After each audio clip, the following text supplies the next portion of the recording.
अनेक रहस्यों से भरपूर हमारे ब्रह्मांड की सीमा क्या है, यह तो आज तक इंसान जान नहीं पाया है। मगर साइंस की मदद से जितना जान पाया है, उसमें भी अनगिनत सवाल ऐसे हैं जिनका जवाब आज भी साइंस के पास नहीं है।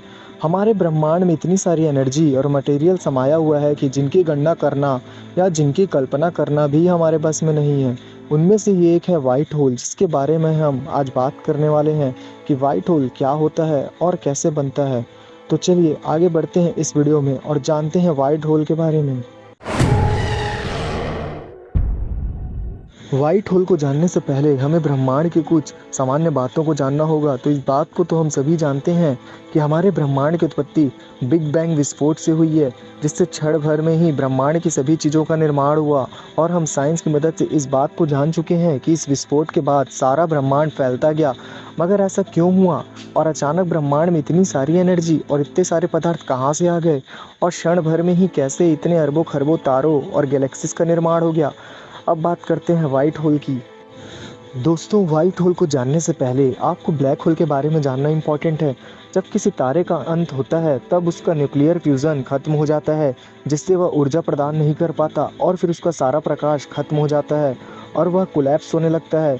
फिर वह कोलैप्स होते होते अपनी आखिरी चरण पर पहुंचता है, जिसको हम ग्रेविटेशनल सिंगुलैरिटी कहते हैं।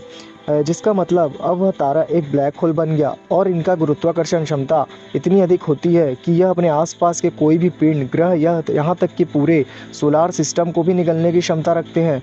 और इससे भी हैरानी की बात यह है कि यह प्रकाश को भी निगल जाता है।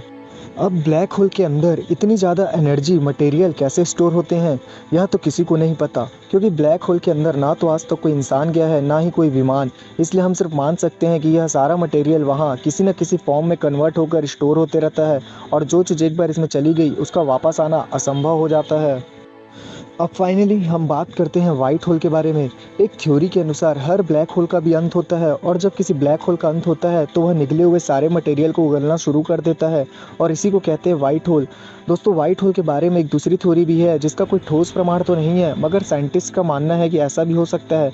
इस थ्योरी के अनुसार ब्लैक होल और वाइट होल आपस में जुड़े हुए हैं, और ब्लैक होल जो भी मटेरियल निकलता है वह एक वाइट होल से बाहर निकल जाता है।